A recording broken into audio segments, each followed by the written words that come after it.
Hello, and welcome to Lights Camera Community Action, a podcast brought to you by the New York State Community Action Association, or NYSCA for short. My name is Heidi Barcombe, Program and Communications Director for NYSCA. NYSCA is the State Association for New York's Community Action Agencies, commonly known as CAAs. NYSCA's mission is to strengthen the capacity of the Community Action Network to address the causes and conditions of poverty. NYSCA was created in 1987 to provide CAAs in New York with professional development opportunities, training, and technical assistance.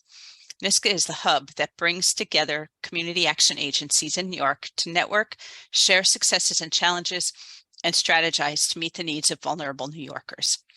A community action agency, or CAA, is a local organization with the mission of reducing poverty through locally designed and delivered programs and services targeted to the specific needs of their community. The 47 CAAs in New York form a statewide service delivery system that connects individuals and families to the services they need to achieve economic status. When it comes to moving folks from poverty to self-sufficiency, community action agencies know what works. Let's now introduce our guests. Maureen, can we start with you? Sure. I'm Maureen Abbott. I'm the Executive Director at Tioga Opportunities, and I've been the Executive Director for about almost 8 years, and I've been in community action for 33. Thanks for having me. Thanks for being here, Maureen. Charlie, can you introduce yourself? I'm Charlie Quinn. I'm the CEO of RECAP, Regional Economic Community Action Program in Orange County. I've been CEO for 7 years and with Community Action for about 13 years. Thanks for being here. Michele, will you introduce yourself? Hi, everybody. I'm Michele McKeon. I'm the Chief Operating Officer of the Regional Economic Community Action Program, otherwise known as RECAP, and I have been here 7 years.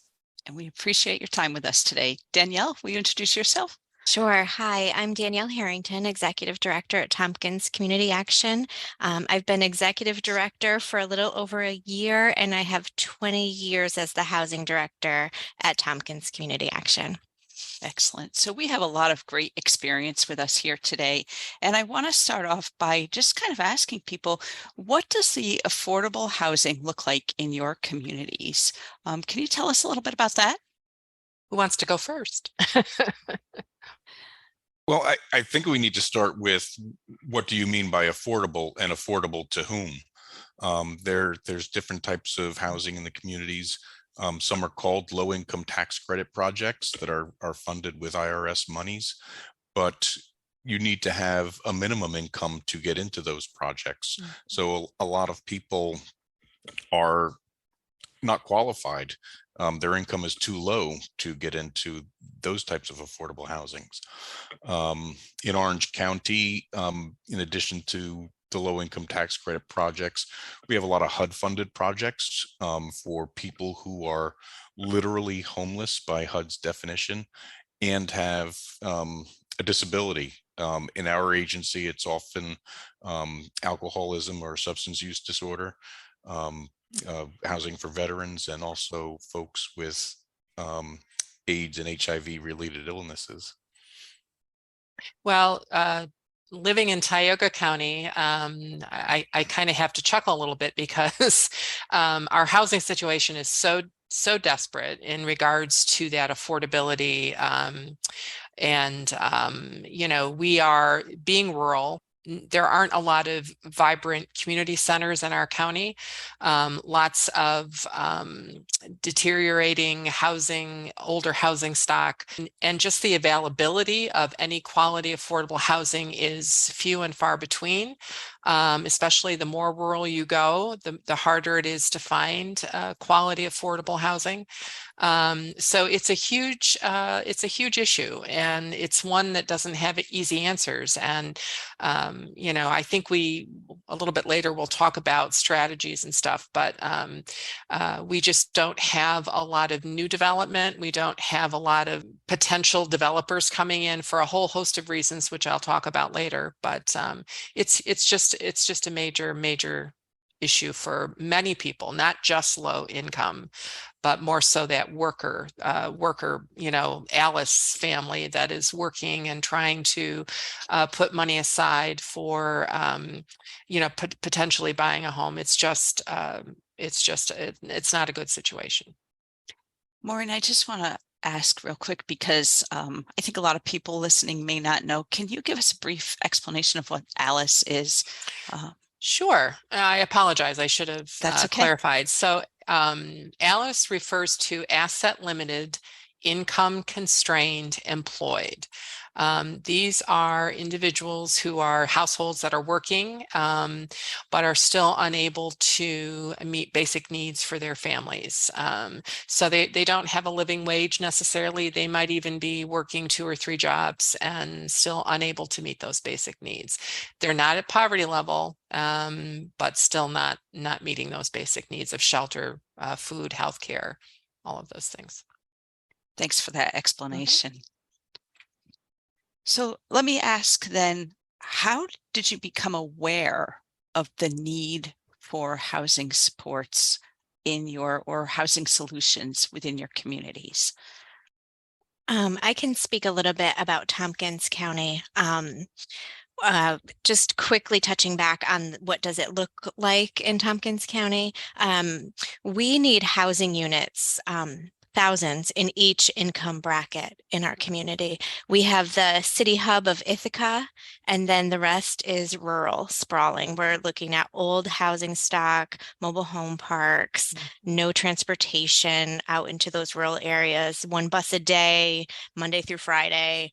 And that's really where our low income folks are even more marginalized.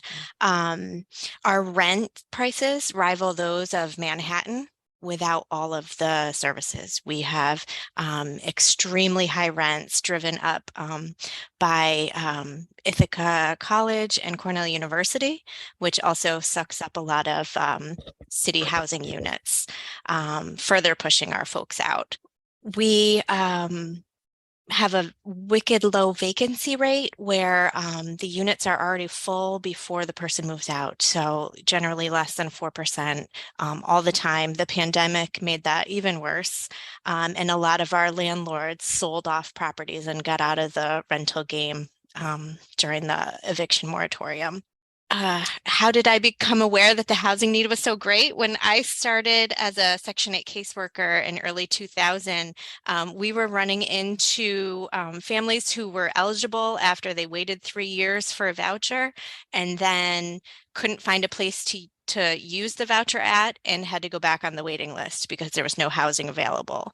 And I was able to work under a really great executive director who did all kinds of creative and innovative programs that I'll talk about later.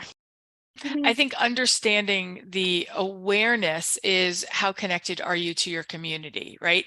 So it's the phone calls that you get. It's you're sitting around not a housing meeting and someone says, hey, does anybody have any housing?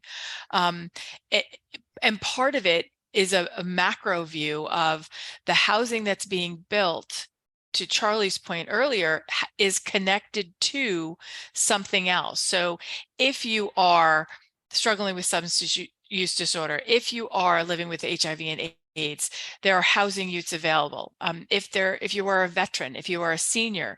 But when you're talking about an Alice family, or even an individual with low income hitting that, magic $412 a month from Department of Social Services, there is nothing for those families. And if there is, it's not somewhere you would ever want to live. Because when we talk about what the housing stock looks like, not only is it not readily available because everything has people in it already, but it is not good quality, healthy housing stock. So engaging municipalities around the need for housing and then the need for code enforcers to make sure that those housing units are safe to live in is an ongoing battle, I think, for many of the places that we're talking about. And, I'll certainly jump in and just talk a little bit about some of the unique issues here in Tioga County. So in 2018, we co-collaborated on a pretty comprehensive housing study. We all would sit around tables and talk about housing issues, but we really wanted to do a deep dive into what was really going on and where was the greatest need.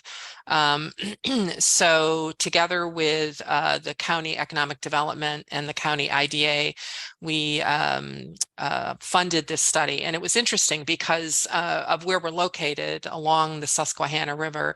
Environmental factors and natural disasters have really impacted our housing. The floods of 2006 and 2011 in particular just decimated the village of Owego, Waverly, Nichols, and it created a huge issue in that it disseminated any availability of safe, affordable housing for that population that Michele was just talking about. So the affected properties were bought up by out-of-town landlords, and they came in and bought these for next to nothing and put very little money into the repairs and then rented them. And unfortunately, these were the only properties that a lot of these families could afford. And particularly in the village of Owego, because we also have no transportation throughout the county, or limited transportation, families would gravitate more towards those the villages where there was a few more services. So the amount of blighted housing was incredibly, I just couldn't believe it when I moved here and began to look at this vibrant community center, this downtown area, and 2 blocks either way. You were looking at extremely blighted housing. So that was a key contributor and a key factor in our involvement. And the other was really the economic development aspect of this, and really what got us involved in regards to, quality affordable housing being very closely linked to the recruitment and retention of a workforce. We have the 86 corridor run right through our county. Economic development, the county economic development has been very successful in recruiting businesses. We have Crown Cork and Seal, of course, Tioga Downs, and Best Buy Warehouse and CVS Warehouse, and yet we have very little acceptable worker housing in our county, which means a lot of people are having to they live outside the area and are driving in. So from that perspective, we realized that this had to be one of the strategies that we were going to focus on, decent, affordable worker housing, so that we could begin to attract young families into our community. Kind of the last piece of this, and then I'll be quiet, was our increased aging population. So as we all know, older adults are living a lot longer. They're remaining in their homes a lot longer. And the 65 plus population in our county is projected to grow like 22%, and the 85 plus population at 31% growth. And at the same time, we're losing workers, in that age group of like 25 to 60, with it, the outmigration of that working age population. So, it's a multidimensional challenge, but all of that kind of contributing to this depletion. And then you add in the code enforcement issues and the municipalities, and then the overarching issue is the local resistance to any type of new development for low income housing, which is a whole nother podcast, but it needs to be, a part of this conversation as well. So that's how I became aware of all the issues in our county. Maureen, I don't think you should ever be quiet. But it's not just resistance to new projects. There is resistance to existing housing for people with low incomes. 2 of our municipalities in Orange County took affirmative steps to make it more difficult. In the city of Newburgh, code enforcement officials actually issue violations to tenants now rather than landlords. And in the city of Middletown, they now require background checks for renters. The landlord has to get a background check, both economic and criminal, before they can rent to a person. Yeah. And then we're dealing with zoning issues too. And a little bit later, I can talk about a project that we were highly excited about with public-private partnership with Ithaca Neighborhood Housing here in Tioga County. And it was just, it just was the local municipality zoning board and village board just stood fast and just fought us every step of the way. So, but we'll get into that later, I'm sure. Well, and this is Michelle from Recap, but I think what that also talks to are the good poor and the bad poor, and who we choosing to help, right? So if we need housing for seniors, great, as long as they're not too poor, right? If we need housing for veterans, everybody applauds housing for veterans, right? But when we talk about other populations, the parole reentry population, the substance use disorder population, right? That's when we have that conversation about, oh, we'll have these folks in our community, but not those folks. Recap runs a parole reentry program, and Charlie and I went to talk to the municipality about building on land we already own, and to put together a project for women-headed households in the city of Newburgh, which has a poverty rate of about 57%. And the question that we were asked by the mayor was, what are you doing about all the parolees who are dumped here? Serving them? I don't know. We're not dumping them here. We're serving them when they get here. So, unless we continue to battle the myths and misperceptions about housing and who deserves housing, we have a lot of work to do around the need for housing for all, not just the people who we think deserve housing, but for everybody. Yeah, this is Maureen again, and yeah, absolutely, you hit the nail right on the head. And the only new development that has gone that has been happening here has been senior housing, which is a need for sure, but we don't get the same pushback as we do for other types, whether it's low income, reentry. Any of those things they're just off the table. I mean, it's a done deal before we even get going. So yes, a lot of work to do in that area. Can you talk to me or talk to us a little bit about the work that you are doing to address those needs? And maybe Danielle, you can give us some ideas. Oh, sure. So at Tompkins Community Action, we have rental assistance programs, the Section 8 Housing Trust Voucher Program, and some other smaller programs. We work with Ithaca Neighborhood Housing. Maureen mentioned them. They do the low-income tax credit projects in our area and are a nice location for our voucher holders to get housing in town, close to town. Alongside that voucher program, we have something called tenant-based rental assistance that we get funding from New York State Homes and Community Renewal, their home funding. We target people experiencing homelessness and the unhoused for that funding. We work with our local continuum of care and prioritize the most vulnerable to be served with that rental assistance, plus a staff person. We don't like to use the word case worker, case manager.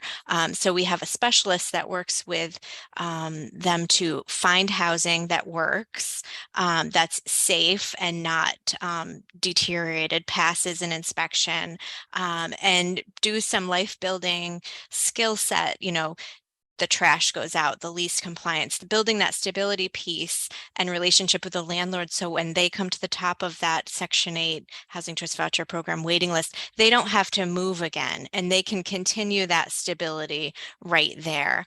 We've been really successful with that program. We just were awarded another 2.5-year contract for that. So that's a little piece in the continuum. And then our bigger impact, I think, is with our HUD funded and state funded homeless housing programs. We have 55 units that we own ourselves, and then an additional 40 units that we do supportive services with youth with our Empire State Supportive Housing Initiative funds. And then we have another 40 units of supportive services funds planned for chronically homeless in the very central hub of the city of Ithaca on Green Street, right next to City Hall, right across from Tompkins County Mental Health Building. That's coming online in early 2024. And then we just try to find little pockets of funding where we can meet needs and help navigate systems for people. And we try to keep everything really person-centered so that it works. It's not a one-size-fits-all in any of our programs. We do the trauma-informed care, Housing First model. Housing First is not popular in any community. From what we can tell by our own experience, but it really works. But we've had to kind of navigate new systems and create new partnerships in the community to kind of meet the needs. That our homeless population has exponentially grown in the last couple of years. So that's kind of where our niche is in the permanent supportive housing. And we just keep building on that with our partners. Danielle, this is Michele from Recap. I have a question or more of a comment. I'm actually not sure where it is in my head, but when we look at, because we are also part of our continuum of care down here, when we look at housing the most vulnerable, I think that's obviously right. But what happens then to the folks who are just holding on?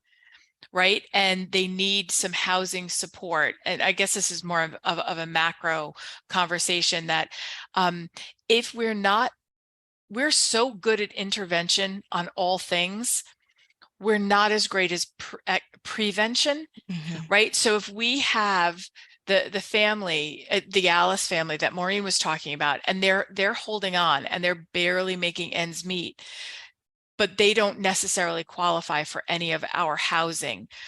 It's almost as if we've set it up where they have to then lose everything in order to be eligible for anything or anything meaningful. So, I know this is not the answer to Heidi's question, but how do we design a system where we're catching people before they're living in their car? Right. Or heading to a homeless shelter, because there are those moments where we get the call that say, my landlord just called, they sold the building, I have 30 days to get out.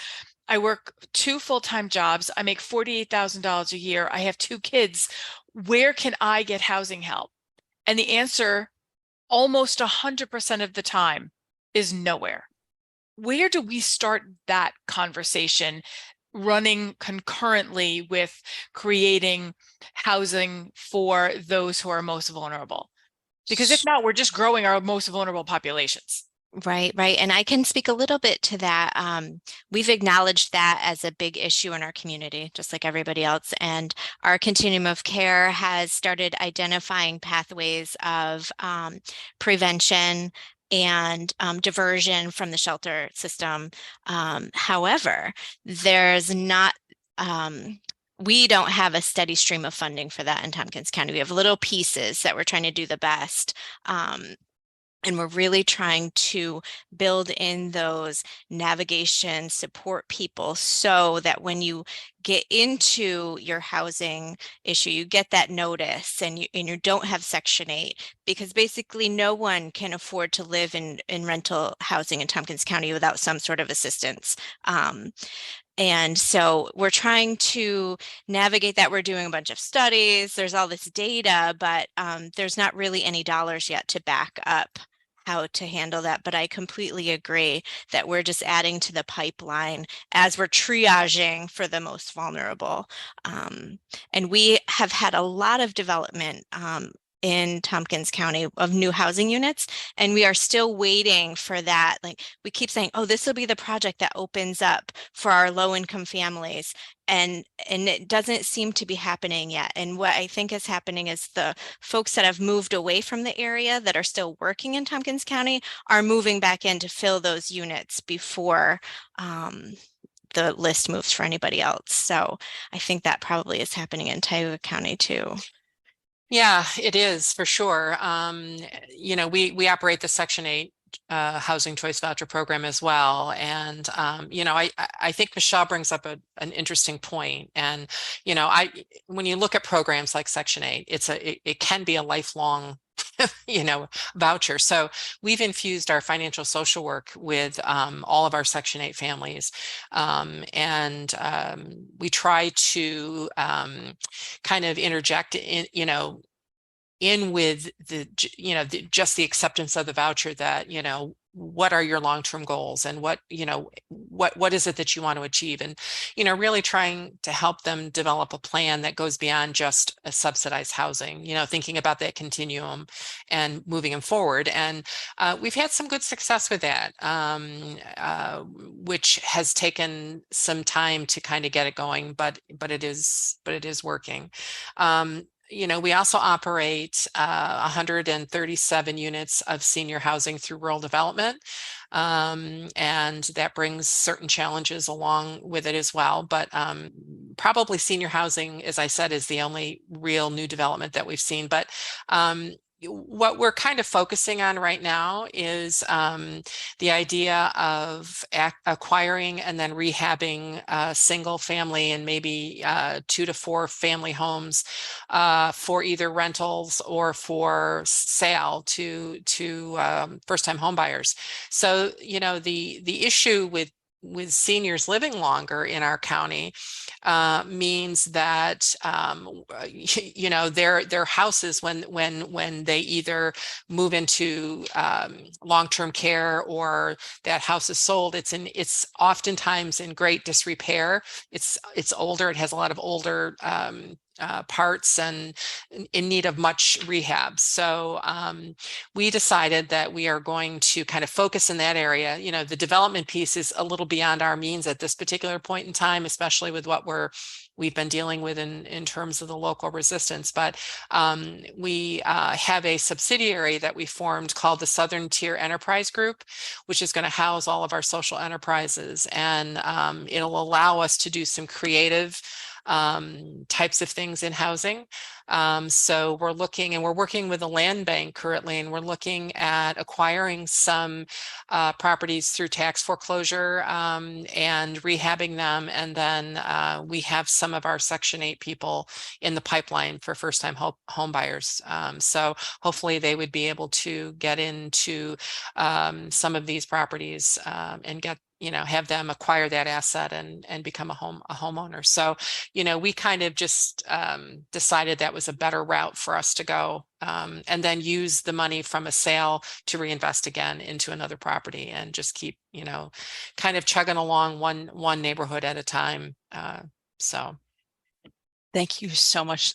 Those sound like fantastic programs. I just want to back up for 1 second about a philosophy that a few of you mentioned, and I think that it's worth really talking about, because I think if you don't work with unhoused people, you may not be aware of this this concept, and that's the concept of housing first.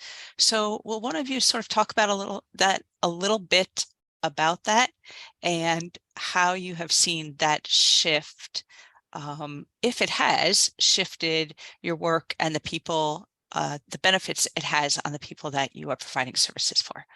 This is Danielle in Tompkins County. I can talk a little bit about housing first. It's a concept where it's the belief that everybody deserves housing. It's a right. It's not something you earn. It's not something you're ready for.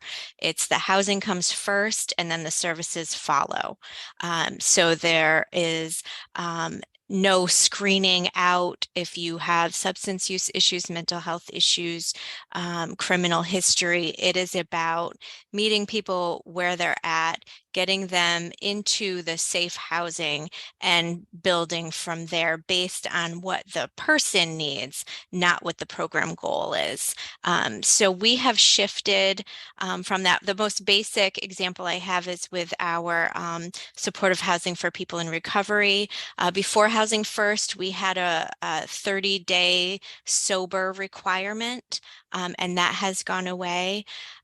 We working with our coordinated entry system with the continuum of care. So we are serving people who are coming in from outside in the encampments.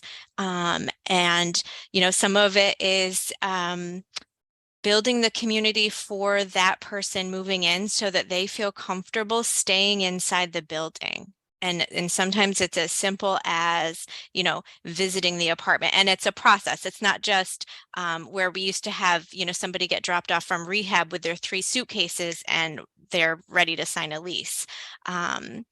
There's also, because of that kind of shift in population, what we've experienced this winter particularly is everybody's friends came to stay because it's super cold out. There's not enough room in the shelter, or they're not allowed at the shelter. They couldn't, you know, jump through the hoops. So we ended up with, you know, additional folks in our community who were also trying to serve, making sure they're in the coordinated entry system and making sure they're safe.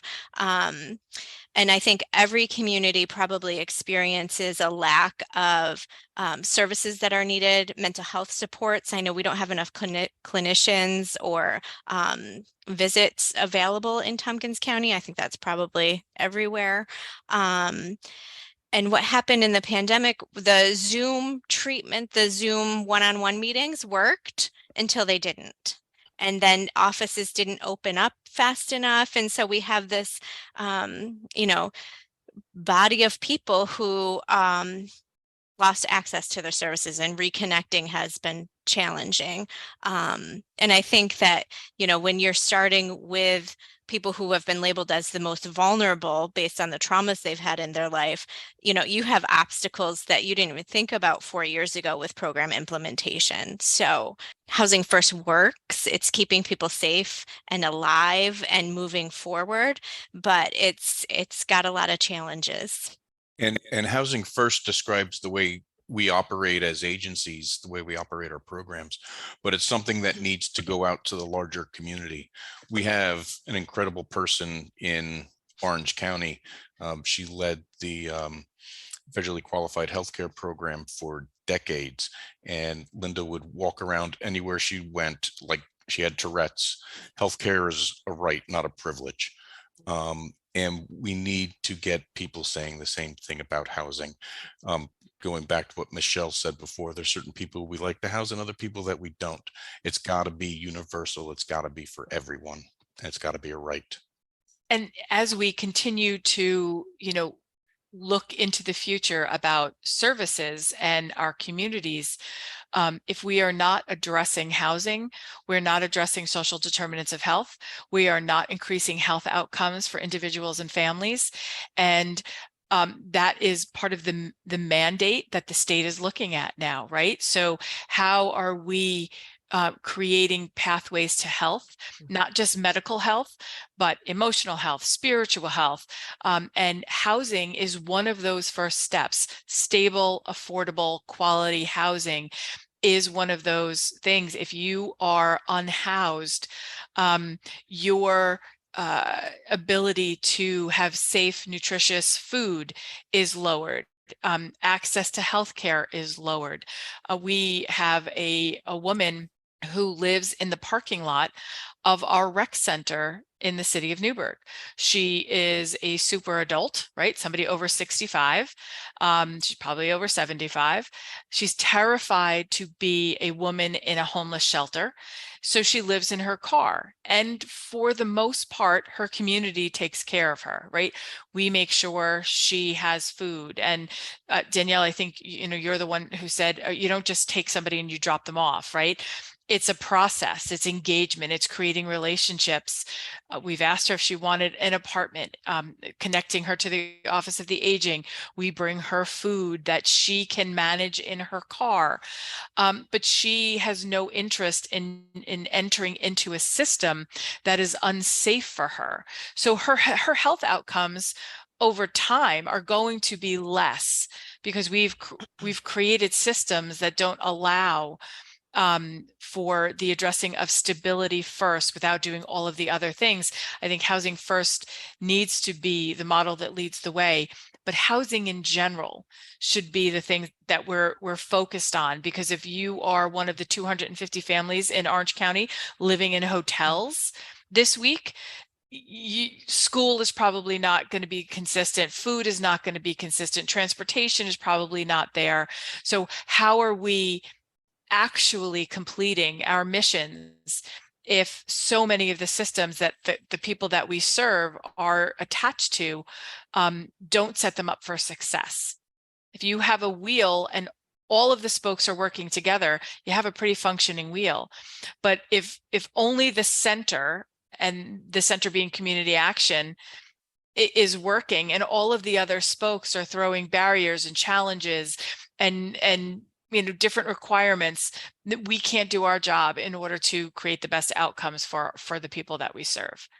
We can't do it all by ourselves, even though we would like to think we can. I really appreciate those explanations about the housing first philosophy and approach. How did you decide to design and structure the programs that you have? This is Maureen from Tioga again. I think for us, it was once we really kind of got a handle, or I got a handle on what was happening around us. There's so many issues and so many things we can't, like Michele said, we can't do it all. So I think we had to find in partnership with others what our niche would be, and build off of our strengths and our own agency capacity to be effective and to be able to make an impact in our communities. So we dabbled in partnership, trying to get new development, and as I stated earlier, that didn't happen. So we kind of landed on this this overall neighborhood revitalization strategy, and focusing on the acquisition and the rehab and the resell, as opposed to really kind of focusing on the new development. We'll certainly partner with any private developer that comes in, or Ithaca Neighborhood Housing or whatever, but we just can't do that right now by ourselves. So and what really, the other thing that really kind of pushed us in that direction was the realization that middle income buying power for families in this area is between 90,000 and 125, 130,000, and there just aren't a lot of properties for sale that don't need another $30,000 to $50,000 worth of work, done. So the ability for us to purchase low, rehab, and then sell within that 90 to $125, $130 range is going to meet a need that just doesn't exist. And to be able to buy a property with little or no repair and updating needed will certainly meet a huge need. So I think that's kind of how we landed on this particular strategy. Now, with that said, we are looking at potentially some more senior housing, not big developments, but more like townhouse type situations in some of the more rural areas of the county. But yeah, I think that we just decided we were going to build off our strengths, and because we have we have a lot of rehab type grants and a lot of expertise in that area and good relationships with local contractors and stuff. We just felt that was a better avenue for us, and so that's why we're going in that direction. And Maureen and Danielle, you both mentioned having partnerships and collaborations that have helped to build these programs. And I know that community action agencies do a great job of doing that in their communities, building networks and partnerships to meet the needs. But can you talk a little bit about what some of those partnerships and collaborations are that you've built and that have been successful? Danielle, you want to go? Sure. We've become the permanent housing supportive services go-to for our community. So we've had to say yes and no to some different projects based on our own capacity. But what we have done and what we're doing while we are partnering with Vecino, which is a development company, and Cornerstone Property Management, which is the property management company for our newest project at Art House, we've had to connect with some different community partners. We have Reach Medical, which is a harm reduction model of health services, both physical and mental health. We've contracted with them to come on site for us weekly, kind of like an open door mental health piece, where our residents who are between 18 and 25 can just walk in and have a donut with Al and talk about life, and then go along their day without having to jump through all of the hoops and all kinds of things. And that is something that we plan to continue at our other housing sites. We've also brought our food pantry into a delivery system. So our food pantry goes to that housing project. Yeah, we've had to have some creative solutions. A lot of people who I had worked with over the years had left for different positions. It's new staff coming in, new ideas. Let's try this. And thankfully, Ithaca is a community where we do a lot of let's try this and see what happens, and take the pieces that are good and keep moving them forward. We have a really strong continuum of care, and we play a big enough role in all of the committees. We kind of have our fingers in everything and pull our partners that way. And then the linking our housing programs to our Head Start programs, and encompassing the families in that way too, kind of being our own partner. We're the same agency, different departments. Sometimes that can kind of feel like different organizations from time to time. But I think that piece, where the kids living at a Michi house walk across the parking lot to go to their Head Start childcare center.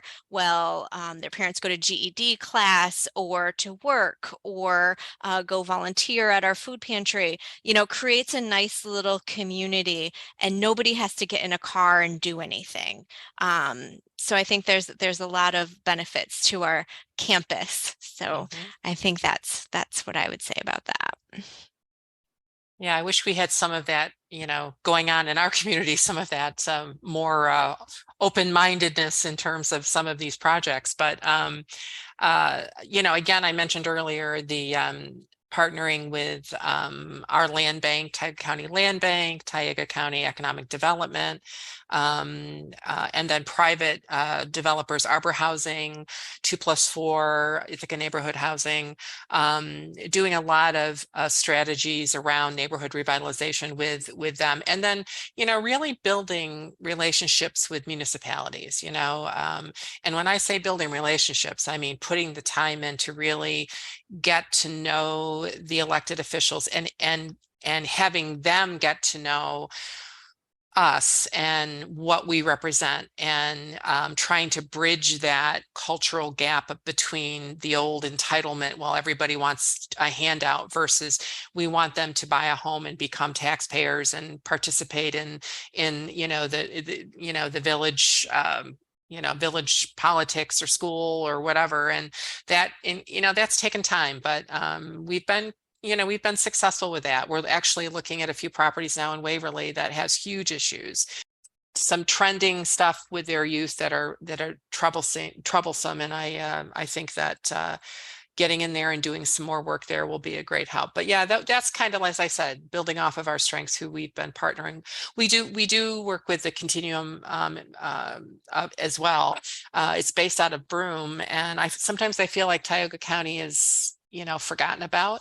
And a lot of resources go to Broome County and some of the surrounding counties, but we are there, and we try to be as vocal as we can be around what our needs are. So those are our majority of our partners.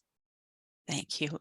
Charlie and Michele, do you have anything that you want to add to that piece about collaborations and partnerships?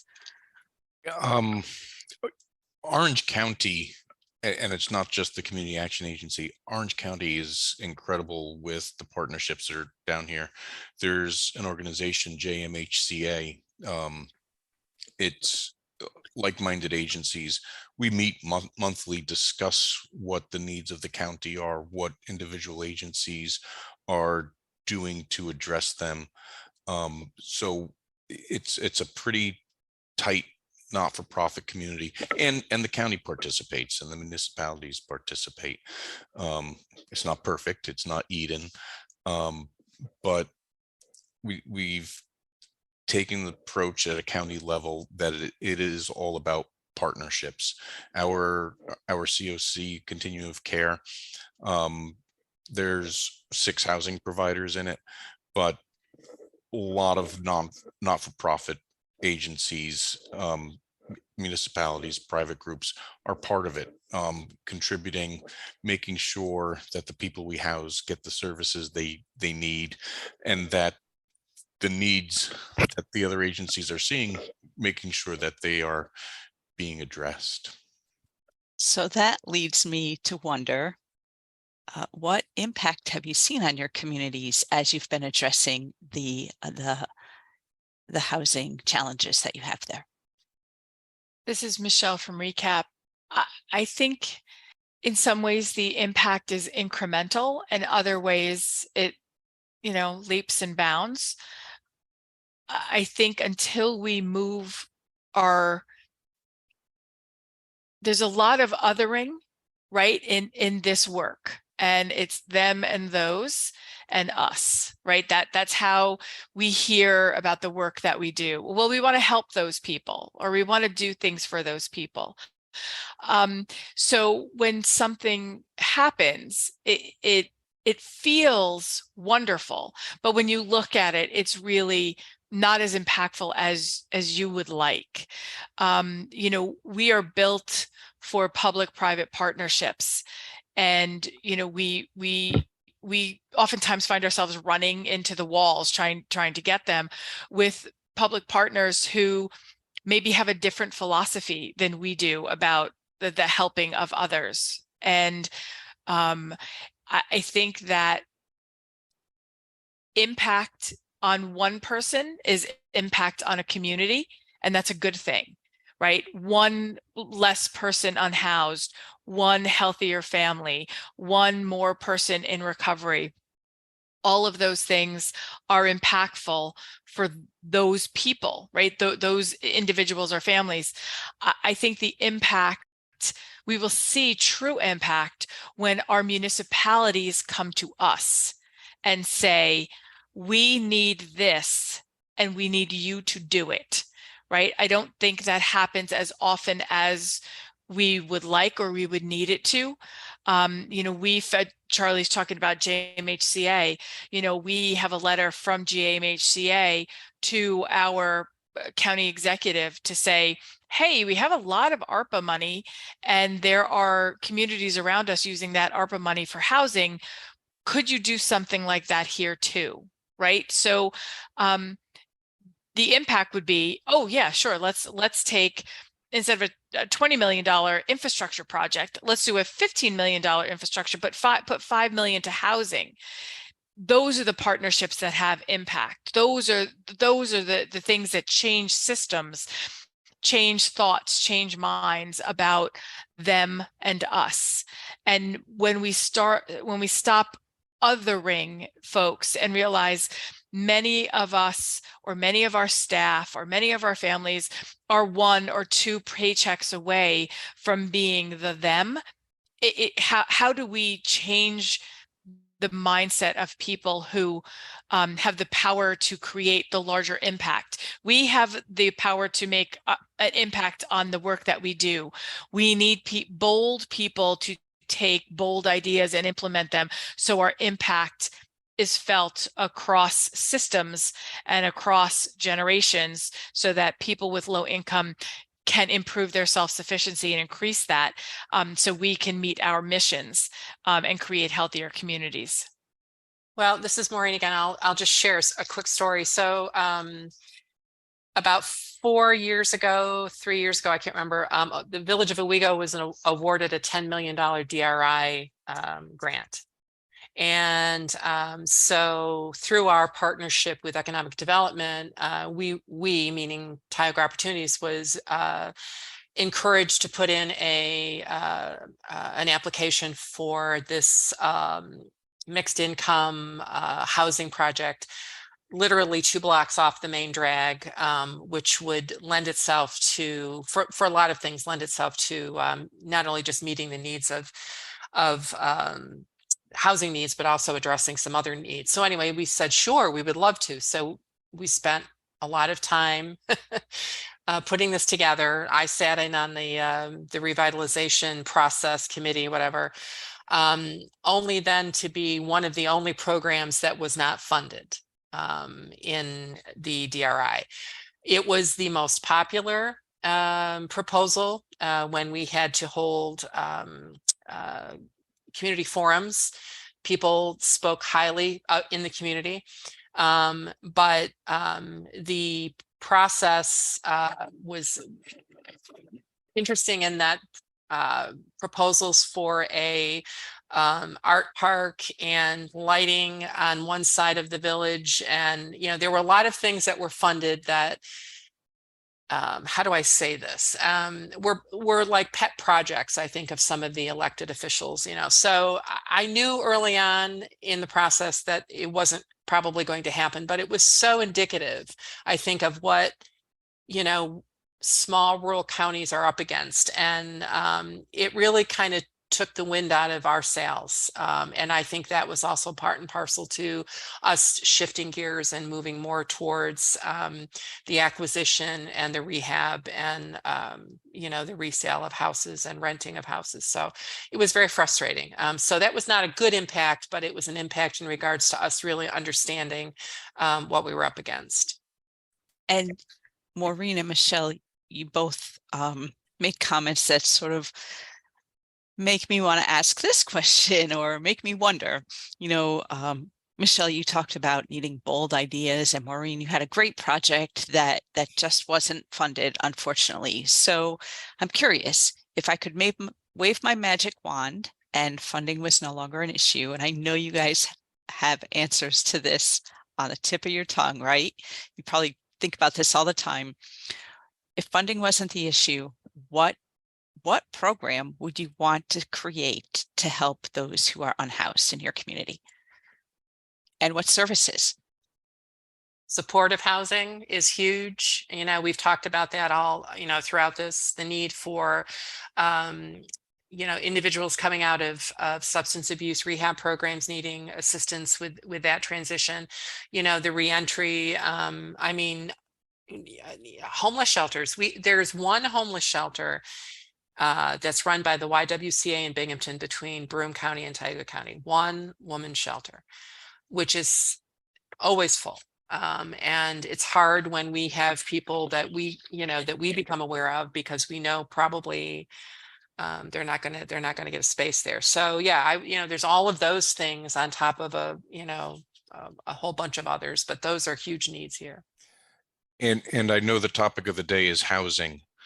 And I don't mean to undermine the importance of housing for where we are right now, but if money is no object and we're granting wishes, let's pay people what they need to live in comfortable housing, decent housing, and put my agency out of business. I'd be glad for that to happen. We're as a society too content with a system that keeps generating people who live in poverty. And I think transportation for rural counties is a huge issue that relates to everything, health access, housing, work, jobs, all of those things. And, I don't know. I mean, if money was no object, I think to be able to address that would be a key item as well. Childcare. Childcare.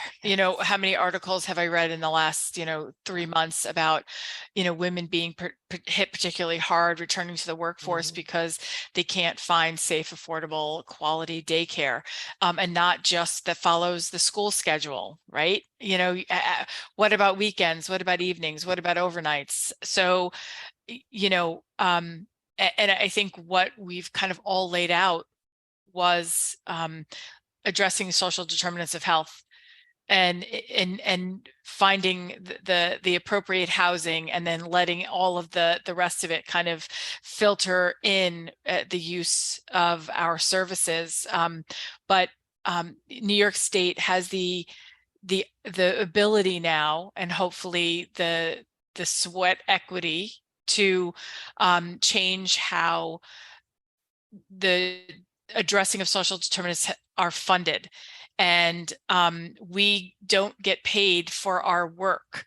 We get contracts, right? But when we provide a service, it needs to be paid for appropriately.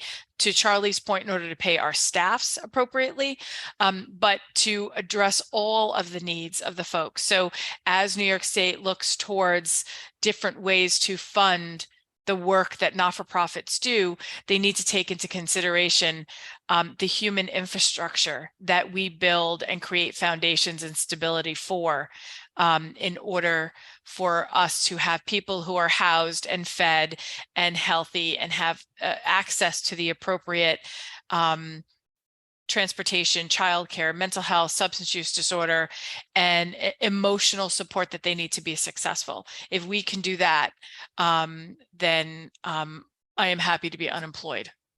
Thank you all for those answers.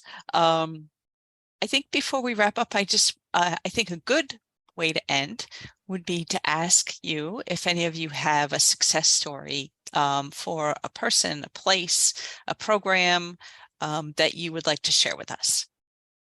I think our definition of success in other people's definition of success can be different, right? So I think back to a veteran that our staff worked really hard for.